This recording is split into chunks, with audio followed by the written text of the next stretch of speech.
The neighborhood looked perfect on the surface, the kind of place that people drove through slowly, admiring the way every lawn was trimmed to the same neat length, every flower bed planned like a page in a magazine. The houses were painted in tones approved by a board most people never met, but everyone felt.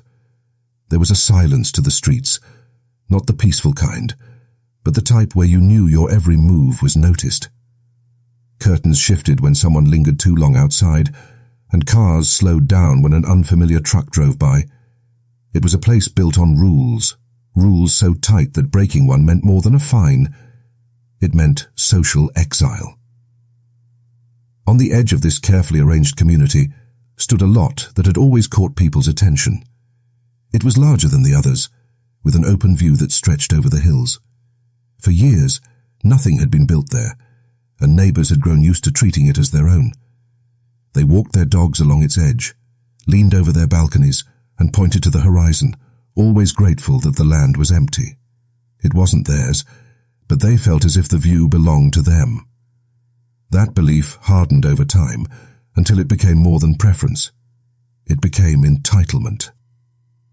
The man who bought the lot wasn't a long-time resident.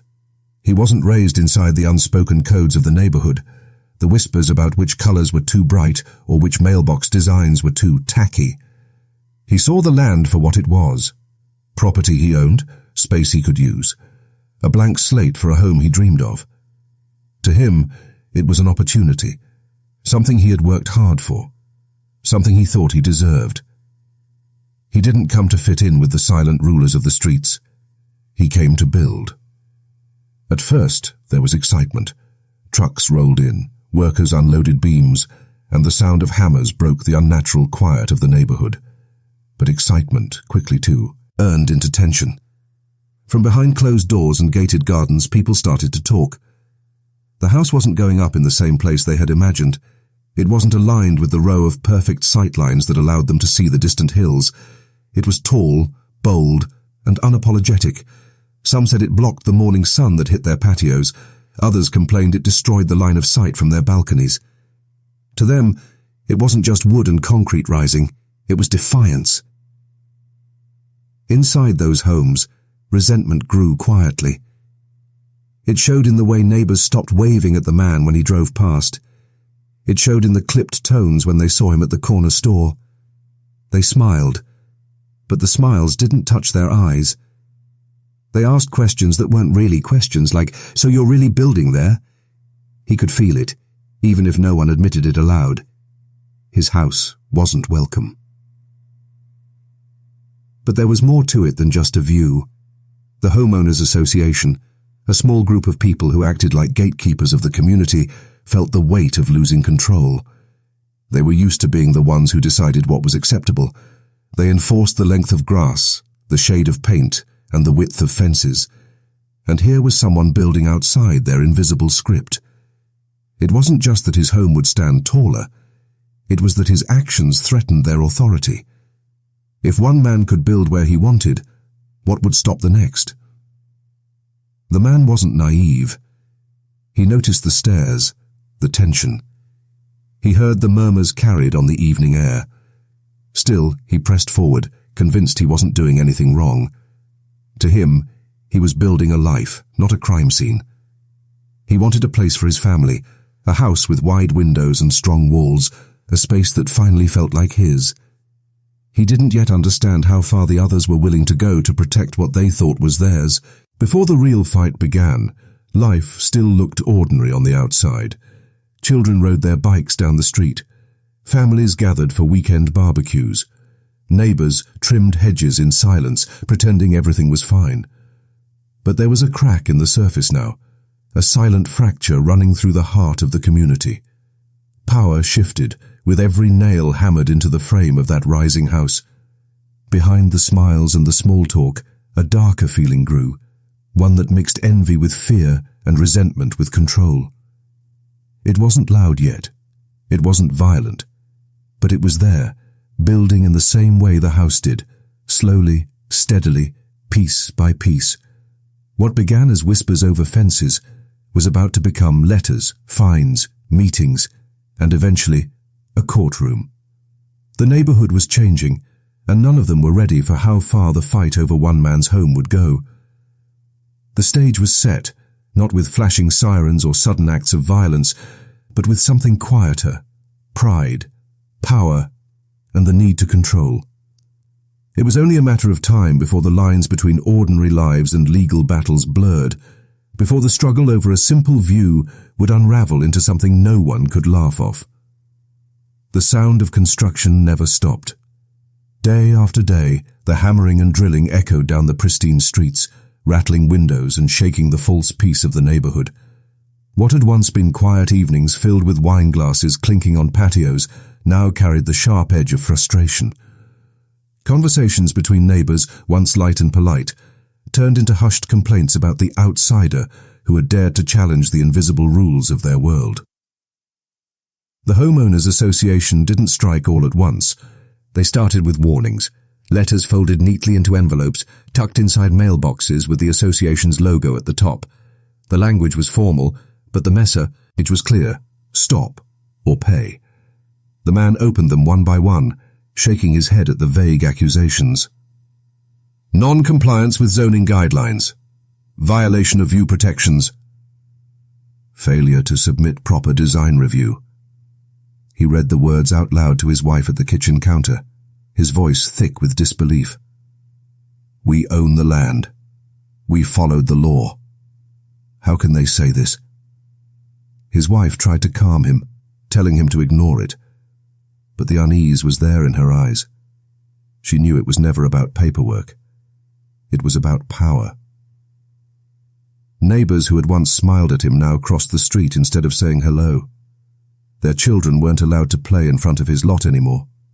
People began to drive by slower, lingering as if his house was an offense worth staring at. He caught two men taking photos one morning, their cameras aimed at the rising frame of his walls. When he confronted them, they didn't flinch. They said they were documenting evidence for the association. Evidence for what? He thought. Building his home. The HOA board meetings became the battlefield. Inside the community clubhouse, beneath chandeliers and framed photos of smiling families, residents gathered to hear the case. The man stood alone at the front, defending his right to build, while a half-circle of board members fired questions at him like bullets. His voice stayed steady, but his chest was tight. Every answer he gave felt like it was being twisted against him. A woman with sharp eyes leaned forward and said, "Your house is not just your house. It changes the fabric of this neighborhood. It ruins what we built here." The room nodded, murmuring in agreement. He looked at the rows of faces staring at him, people he barely knew, and realized they had already decided he was guilty. The fight seeped into every part of his life. His work suffered. He spent hours combing through legal codes, sending emails to contractors, and documenting every interaction with the HOA. His children felt it too. At school, they heard whispers about their family being the troublemakers. His wife grew quieter, retreating from neighborhood gatherings where she once felt welcome. The walls of their half-built house weren't the only things closing in. The weight of the community pressed down on them, suffocating.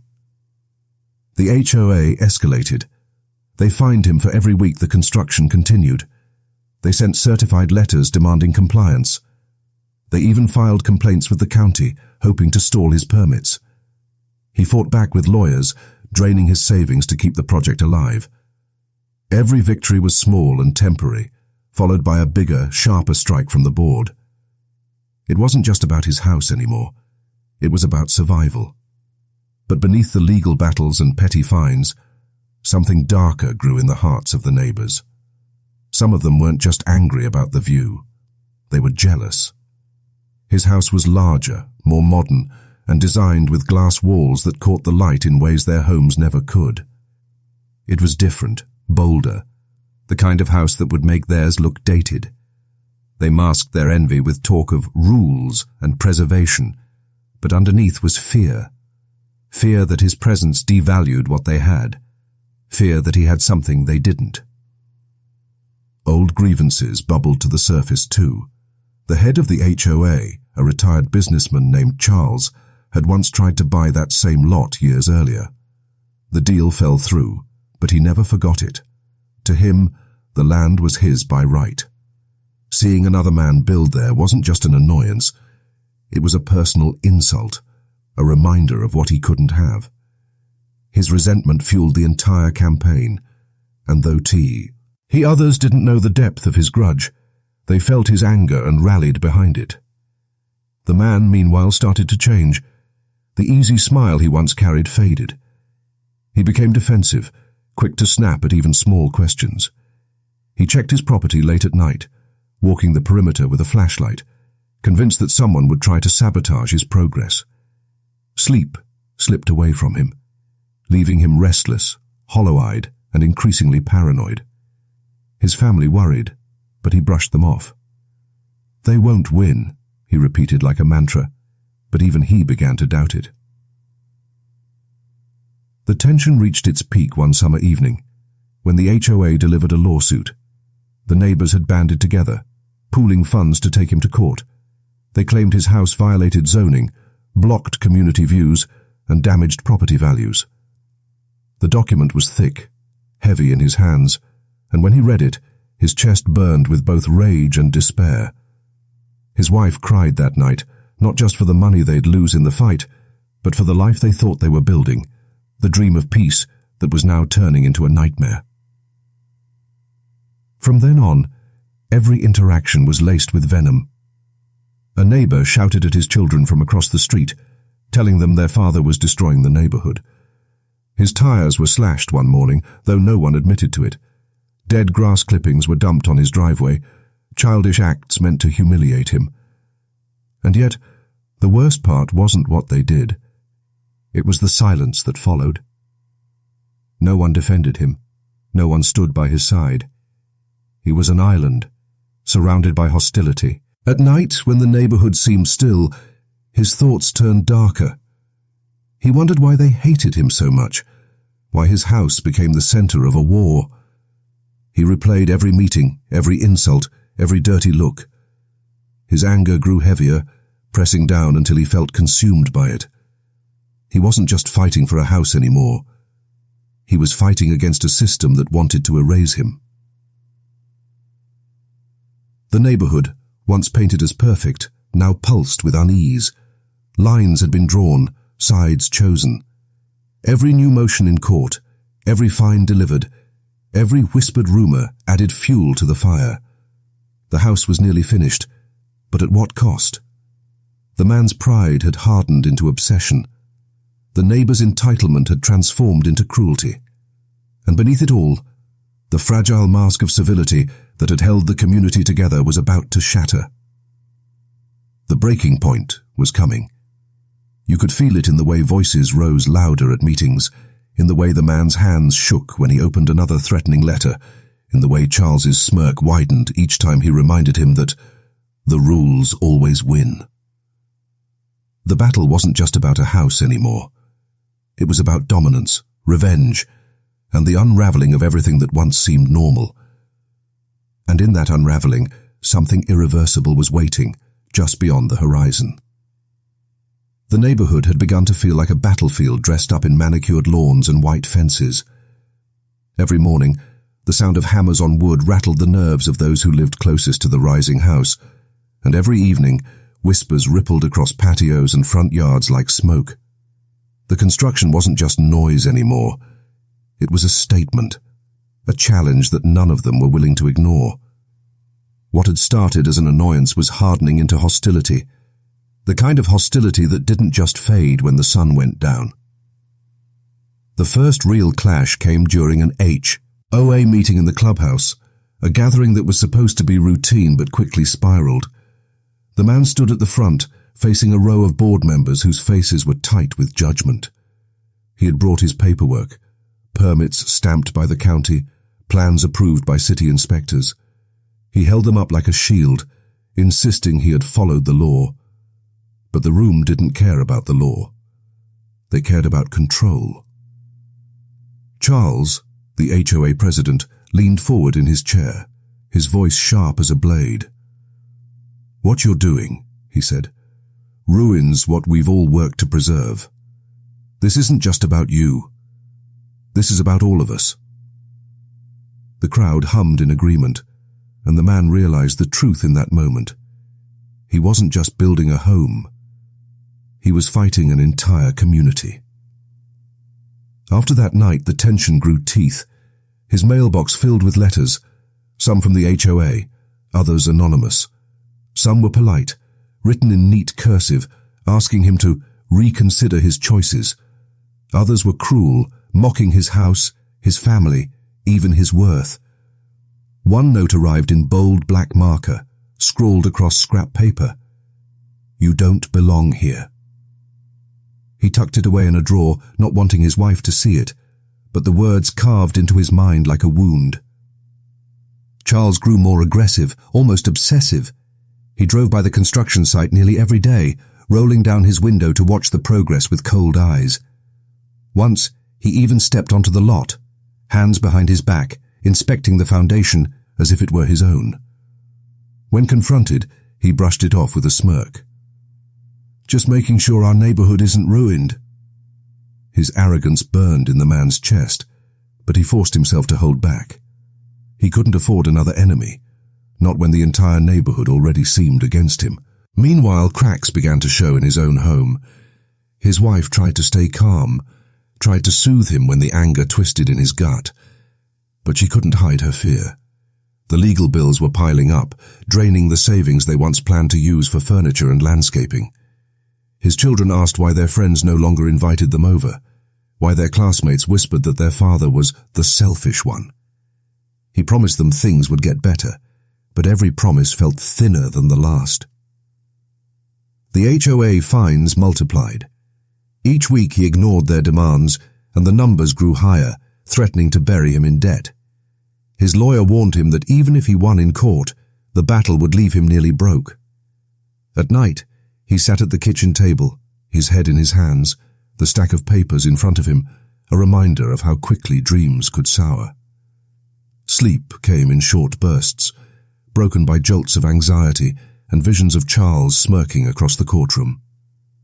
Beneath the surface, envy simmered among the neighbors. His house was modern, striking, with floor-to-ceiling windows that reflected the sky. Even unfinished, it stood out, a bold contrast to the traditional homes around it. Some whispered that it was too flashy, that it didn't belong. But others felt something deeper, jealousy. Their homes, once admired, now looked small in comparison. They disguised their envy as concern for community values, but it was obvious to anyone who listened closely. They didn't want to be overshadowed. And Charles, his hatred wasn't just about the view. Years earlier, he had tried to buy the same lot, dreaming of a guest house for his children and grandchildren. The deal fell through, leaving him bitter.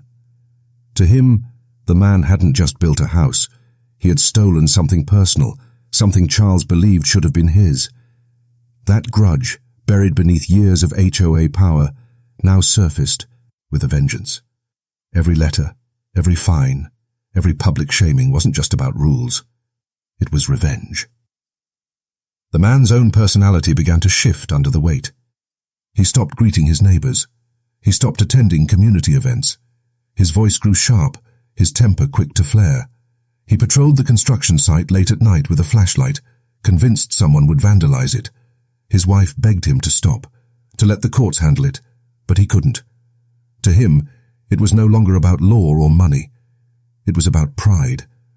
Every insult, every threat carved away at him until he became someone unrecognizable, paranoid, consumed, and desperate to prove he couldn't be beaten. One night, as he walked the site, he found spray paint on the plywood walls. Go home. His chest tightened, his hands shook. He knew then that it wasn't just legal anymore. This was war, and his enemies were everywhere. He couldn't protect his family, couldn't protect the house, unless he stood his ground harder than ever. Meanwhile, the neighbors escalated in smaller, crueler ways. Dead grass clippings were dumped on his driveway. Trash cans were tipped over in front of his lot. Someone even left a dead rat on his porch, its stiff body a clear message. He reported these things to the HOA, but of course they dismissed them, claiming they had no evidence. It was laughable. The same people who punished him for a mailbox color now claimed they couldn't police harassment. The gossip spread beyond the neighborhood. Local realtors warned potential buyers that drama surrounded his house, lowering nearby property values. Families from other communities whispered about the feud. At the grocery store, strangers stared at him as if he were dangerous, selfish, someone who had broken an unwritten code. He felt trapped, hated not just inside his neighborhood but outside of it too.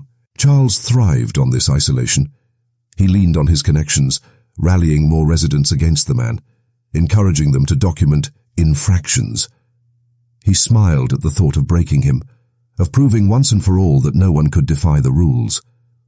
Behind closed doors, though, Charles wasn't as secure as he appeared.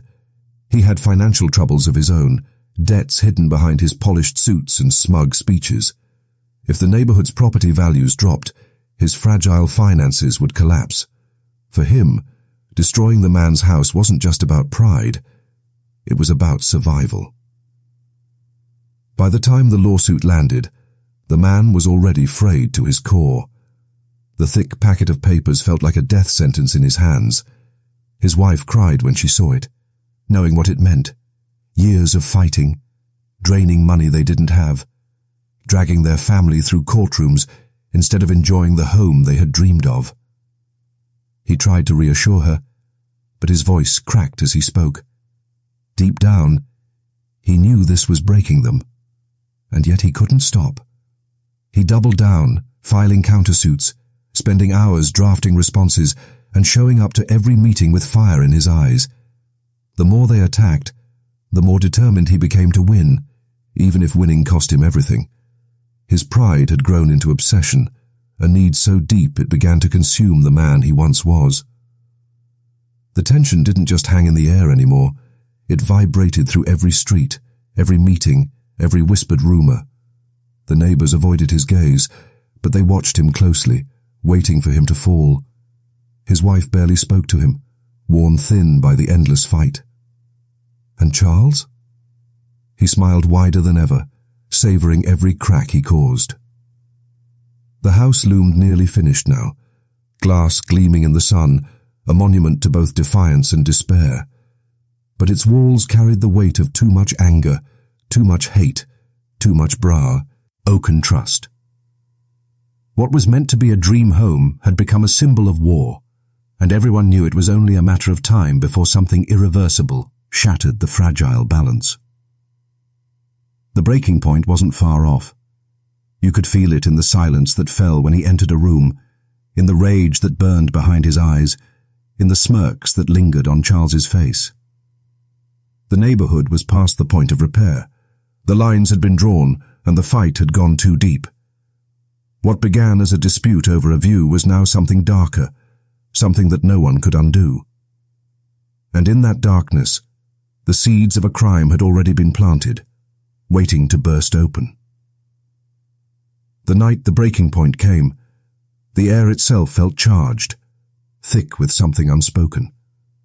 The nearly finished house stood like a provocation at the edge of the neighborhood, glass panes reflecting the glow of the streetlights, walls tall and unyielding. It was a monument to defiance, and for some, a constant reminder of their power slipping away. By then, tempers weren't simmering anymore. They were boiling. Everyone knew the battle had gone too far, but no one pulled back. Pride had locked them all into place, and pride was about to demand blood. It started with another HOA meeting, one that stretched late into the night. The man walked in with a folder of documents, his jaw set tight, eyes shadowed from too many sleepless nights. Charles sat at the head of the table, smug, flanked by allies who no longer even pretended to be fair. The room was packed with residents, their whispers carrying sharp edges. It wasn't just about the house anymore. It was personal. The man tried to speak, tried to reason one last time, but his voice was drowned in interruptions. Every word he spoke was twisted, mocked, dismissed. Charles leaned back, his smile curling, and delivered the final blow. You think this is your home? You'll never belong here. We'll bury you in fines and lawsuits until you crawl away. You'll never win." The words hung heavy, a public humiliation that snapped something deep inside. The man's hands shook as he gathered his papers. His heart pounded so hard it blurred his vision. He didn't shout. He didn't argue. He simply turned and left the room, his silence more dangerous than any outburst. The neighbors smirked, thinking they had broken him, but as he walked into the night air, cold and sharp against his skin, all he could feel was rage so thick it drowned reason. Back at his half-finished house he paced. The walls loomed around him, a skeleton of the dream he had fought for, now tainted with bitterness. His wife begged him to let it go, to sleep, to fight another day, but her voice barely reached him. He heard only Charles's words repeating in his head, echoing like a hammer striking metal. "You'll never win. You don't belong." His chest burned with humiliation, his pride screaming for retribution. Hours later, long after the streets fell quiet, he walked the neighborhood with heavy steps. A storm had rolled in, low clouds swallowing the stars, thunder grumbling far away. His flashlight cut across trimmed hedges, pristine lawns, and driveways lined with expensive cars. Every house looked the same, faceless and smug, but one stood out, Charles's. The lights inside glowed warm, shadows shifting across the curtains. His fists clenched as he imagined Charles sitting comfortably inside, sipping a drink, gloating about the night's victory. His heart raced faster, the air in his lungs thick and unsteady. He told himself he just wanted to talk, to make him understand. But deep down, something darker pushed him forward. He wasn't coming for peace anymore. The front door wasn't locked. Charles never worried about intruders here. The man pushed it open, the quiet creak of the hinges loud in the silence. The house smelled faintly of leather and cologne, polished wood, and stale wine. He stepped inside, his breath shallow, his pulse hammering in his ears. Each step up the carpeted stairs felt heavier than the last, as if he were walking into something he couldn't undo. Charles was in his study, the glow of a desk lamp spilling across papers and half-empty glasses. He looked up in surprise, his brows lifting, then lowering into a smirk. "You shouldn't be here," he said calmly, as though he'd been expecting him. "Do you really want to make this worse?" Something inside snapped. The man lunged forward, his voice a strangled mix of rage and desperation. "You ruined everything. You think you can take what's mine?" His hands, trembling with fury, found the nearest object, a heavy brass paperweight from the desk. Charles stood, his smirk still there, words spilling out like poison. "You were never one of us. You're nothing."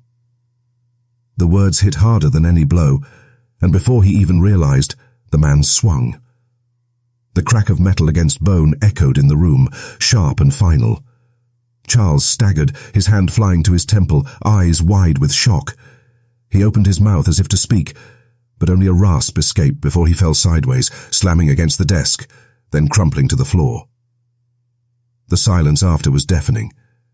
The man stood frozen, the paperweight slick in his grip, his chest heaving as if he had run miles. The world blurred around him, narrowed to the sight of Charles lying twisted on the carpet, blood spreading into the fibers like a shadow blooming. His rage evaporated in an instant, replaced by something colder, terror. His breaths came ragged, shallow. He dropped the paperweight, the dull thud loud in the stillness. His mind screamed at him to run, to undo what had just happened, but his body wouldn't move.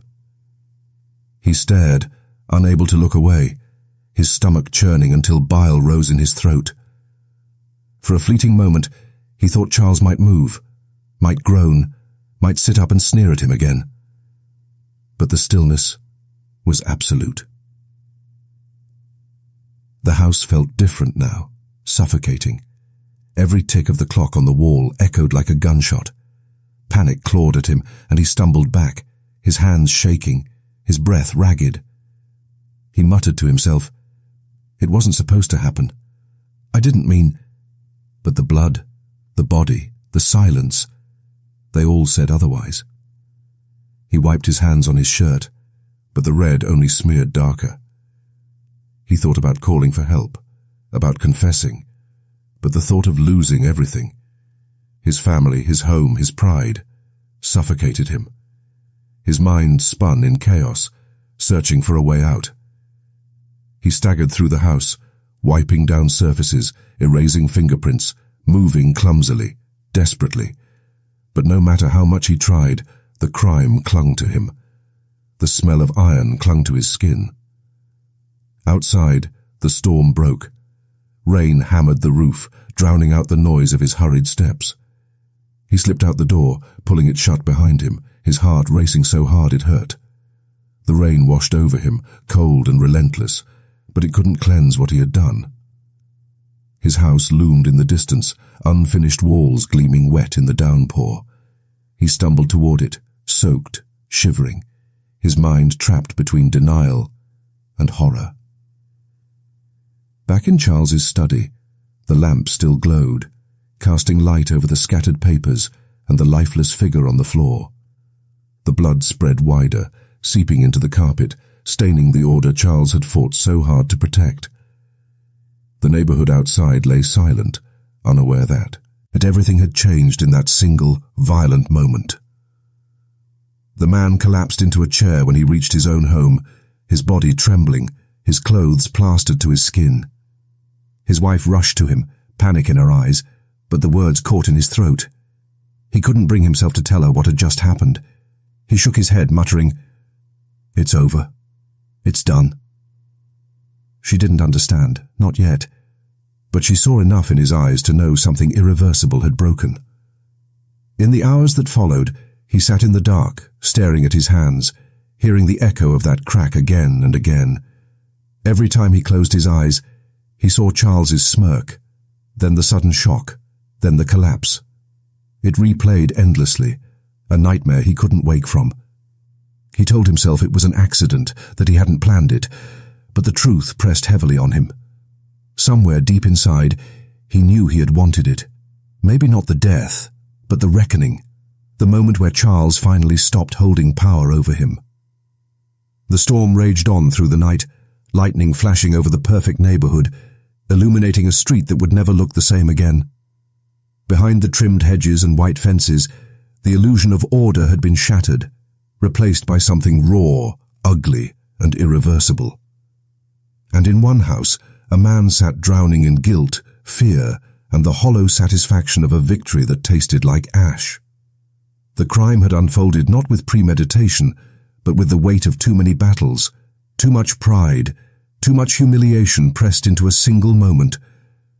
And now, the silence of the neighborhood hid a truth that could not stay hidden forever. The war over a house had ended with blood on the carpet, and nothing would ever make it right again. The rain washed the streets clean that night, but it couldn't wash away what had been done. By morning, the neighborhood looked as flawless as ever. Lawns gleamed green under the softened light, sprinklers hummed, and children pedaled their bikes along the sidewalks. On the surface, nothing seemed wrong. But behind closed doors, in one house, a man sat hollow-eyed at his kitchen table, his hands clasped so tightly his knuckles turned white. Sleep had not come, only images that replayed again and again. The sound of brass striking bone, the way Charles's eyes widened in shock, the silence that followed. He didn't tell his wife the full truth at first. He spoke in fragments, muttered things about how the fight was finally over, and how Charles wouldn't be a problem anymore. She stared at him, her fear growing sharper with every word. She wanted to believe he was only venting, that exhaustion had broken him, but something in his voice made her stomach twist. When he finally whispered, "I think I killed him," her whole body went cold. Denial came first. She shook her head, telling him it couldn't be true, that maybe Charles was hurt but alive, that maybe it hadn't happened the way he thought. But deep down, she knew. She had seen the changes in him, the way rage had consumed him night after night. And now, that rage had spilled over. Across the street, the world was shifting too. Charles's wife was the one who found him. She walked into the study that morning with a cup of coffee in hand, ready to scold him for falling asleep at his desk again. But the sight that met her stole the breath from her lungs. The lamp still burned, papers scattered across the desk, and Charles lay motionless on the floor, his skin pale, blood dried into the carpet fibers. Her scream broke the illusion of peace the neighborhood had tried so hard to maintain. The sirens came quickly, slicing through all the quiet streets, red and blue lights bouncing against the polished windows of perfect homes. Neighbors stepped onto their porches, whispering in confusion, pulling their children close. They watched as officers entered Charles's house, as the coroner wheeled out a covered stretcher. The whispers grew into theories, questions and accusations. In a place where everyone watched everyone else, no one had seen this coming, or at least no one wanted to admit they had. The man sat at home as the chaos unfolded, his ears straining to catch every sound of the sirens, every murmur drifting across the lawns. His wife begged him to go to the police, to confess, to stop the nightmare before it swallowed them whole. But he couldn't. His pride, the same pride that had driven him to fight, told him to hold his ground. He convinced himself that no one could tie him to the scene. There were no cameras, no witnesses. If he stayed silent, maybe it would fade away. But silence never lasts. The police investigation moved fast. The signs of forced entry were absent, which meant the killer likely knew Charles. Neighbors were questioned, and soon fingers pointed at the obvious enemy. The man who had defied the HOA, the one who had clashed with Charles again and again. His name was whispered with venom, the story twisting into something darker each time it passed from porch to porch. By the end of the week, half the town believed he had snapped, the other half that he was dangerous and had always been so. The media arrived not long after. News vans lined the streets, cameras capturing the image of a perfect neighborhood unraveling. Headlines screamed about a homeowners association war turned deadly, about pride, property, and murder hiding behind gated communities. Reporters dug through old HOA records, uncovering every fine, every complaint, every heated meeting. The man's face happy, eared on screens, his once private struggle now a public scandal. He was no longer just a homeowner. He was a suspect, his reputation reduced to sound bites and rumors. For his family, the weight was unbearable. His wife withdrew from the world, too ashamed to step outside. She was haunted not only by what had happened, but by her own silence. She had known he was spiraling, had begged him to let go, but she had failed to stop him. Their children, once carefree, now carried whispers on their backs. At school, other kids pointed and laughed, parroting what their parents had said at dinner tables. His dad's the killer. Inside the man, the guilt fought against the pride that still clung to him. Some days, he convinced himself it was self-defense of a kind, that Charles had pushed him too far, that he had been cornered with no way out. Other days, he drowned in the memory of the blood on the carpet, of the paperweight slipping from his fingers. He sat awake at night, staring at the unfinished beams of his house, wondering if they would stand long enough to shelter his family before everything collapsed. The neighborhood itself fractured. Some mourned Charles openly, hosting vigils and speaking of him as a man who gave his life to preserve their community. Others quietly admitted he had been too controlling, too cruel, that maybe his iron grip had helped ignite the fire. But no one said this loudly. Not when cameras and microphones hovered, eager to capture every word. Outwardly, they presented unity. Inwardly, suspicion and fear spread like cracks in glass. Charles's death also exposed his secrets. Reporters uncovered his debts, his failed business deals, and the fact that he had tried to buy the very lot where the man was building. Whispers turned into questions. Had Charles's fight with the man really been about community rules? Or about his own envy and bitterness? The perfect image of Charles began to crumble, but not enough to shift the blame away from the man. The crime was too brutal, too raw, and people always need someone to blame. As weeks passed, the pressure tightened. Detectives came knocking, their questions sharp, their eyes sharper. The man tried to hold his story together, insisting he had been home all night, but the cracks showed. His wife, torn between love and fear, struggled to maintain the lie. Each interview left her more shaken, her nerves frayed until she could barely meet his eyes. The psychological toll deepened. The man grew paranoid, certain every glance from a neighbor was an accusation, every car that slowed outside his house a sign that the police were ready to arrest him. His world shrank to the walls of his unfinished home, a place that once promised hope, but now felt like a prison. The dream had rotted from the inside out, leaving only guilt and fear. When the arrest finally came, it wasn't dramatic. No sirens, no chase. Just 2 officers at the door, a quiet conversation, the click of handcuffs that felt louder than any thunderstorm. Neighbors watched from their lawns, arms crossed, whispers buzzing. For them, it was closure, confirmation of what they already believed. For his family, it was devastation. His children cried as he was led away, their world collapsing with every step.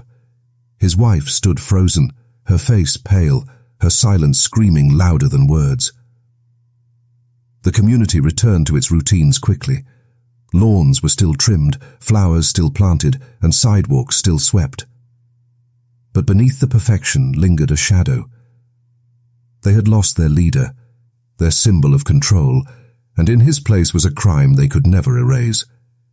The illusion of safety had been shattered, replaced by the truth that darkness could live even here, behind neat hedges and friendly smiles. For the man, the aftermath was a mix of rage and regret. He told himself, even as he sat in a cell, that they had driven him to it, that Charles had deserved what came. But in the quiet hours, when no one was there to hear, he admitted the truth to himself. He hadn't killed for justice or defense. He had killed out of pride, out of humiliation, out of a desperate need to reclaim control. And now, he had lost everything anyway. The house stood unfinished, its glass walls reflecting the sky like eyes that had seen too much. For the neighborhood, it was a scar, a reminder of what pride and hate could build, and what they could destroy. The trial was not quick, nor was it quiet. It stretched across months, each hearing covered in detail by local news stations that could not resist the spectacle of a murder born out of a homeowners association feud. The court was filled day after day with neighbors, reporters, and strangers who wanted to see for themselves the man who had turned his rage into bloodshed. The prosecution painted him as a man consumed by his own pride, unable to accept rules or authority, a simmering presence who finally erupted. The defense leaned on the years of harassment he endured, the countless fines, the belittling remarks, and the very real mental toll Charles had taken on him. But even that could not erase the fact that Charles had been found dead in his own home, his skull fractured, his body left on the floor like discarded trash. When the verdict was read, there was no gasp, no outcry, just a heavy silence that filled the courtroom. Guilty. The word landed like a stone, settling in everyone's chest. He was sentenced to decades in prison, with the judge remarking that while Charles may not have been a saint, nothing justified the brutality of his death. Justice, in the legal sense, had been served. But for those who knew the man before the crime, it felt more complicated. His wife did not sit in the courtroom that day. By then she had already left him, moving in with her sister in another town, trying to rebuild some semblance of stability for herself and their children. She carried with her the burden of knowing she had seen the darkness coming, but couldn't stop it.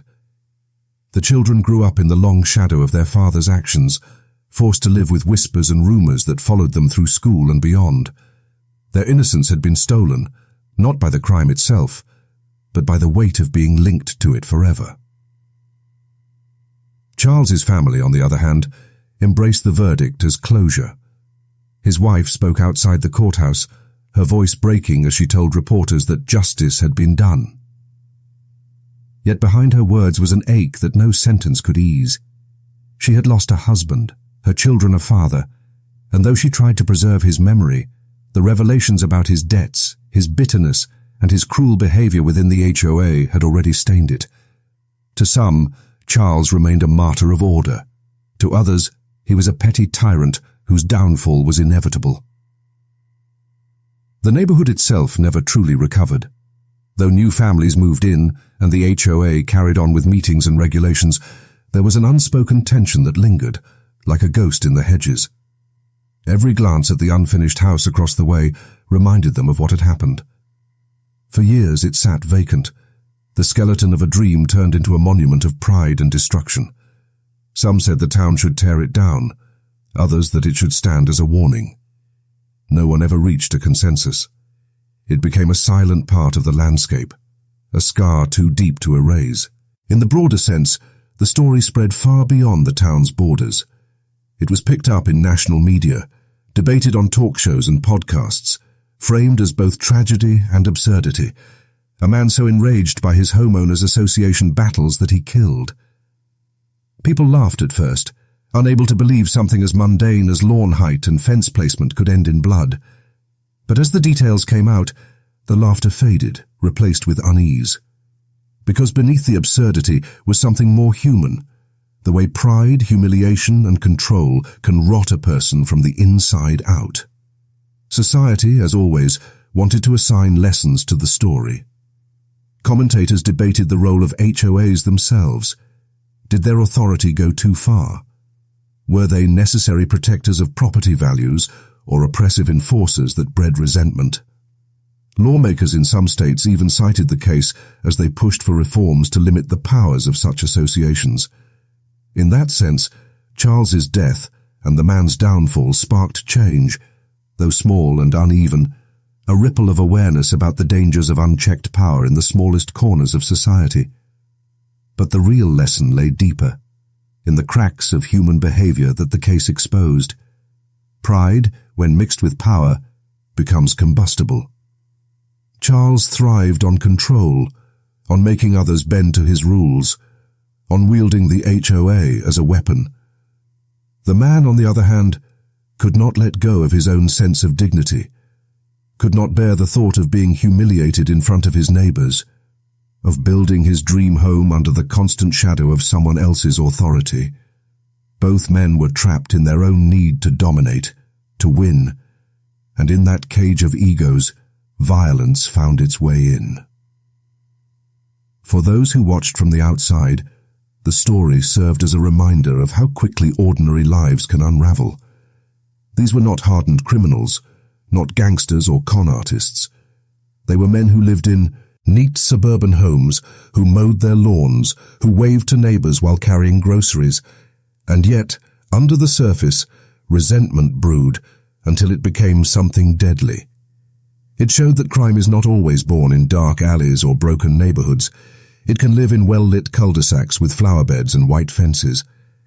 In the end, the man lost everything: his family, his freedom, his future. Charles lost his life, and the community lost the illusion of safety they had built in their world. Was justice served? Legally, yes. Morally, the answer was murkier. The court had punished the act of murder, but it could not erase the years of torment that had fed into it, nor could it absolve the small cruelties that had led to such an ending. Perhaps the true tragedy was that it never had to happen. If pride had given way to compromise, if control had been tempered with empathy, if someone had stepped in before the fire grew too hot, both men might still be alive, still living their ordinary suburban lives. But human nature rarely bends so easily. Pride is stubborn, and once it hardens, it blinds. And so the story of the unfinished house became more than just a local scandal. It became a mirror, reflecting the dangerous edges of human behavior, the need to dominate, the refusal to yield, the way small wounds, left untreated, can fester into something monstrous. It was a story about power, about morality, about how the battle between ego and humility can make monsters out of ordinary men. The house still stands, glass walls catching the light, beams exposed to the weather. It is no longer a dream, no longer a home. It is a reminder of how fragile the line is between order and chaos, between control and ruin. A reminder that sometimes the things we fight hardest for, respect, pride, control, are the very things that destroy us in the end.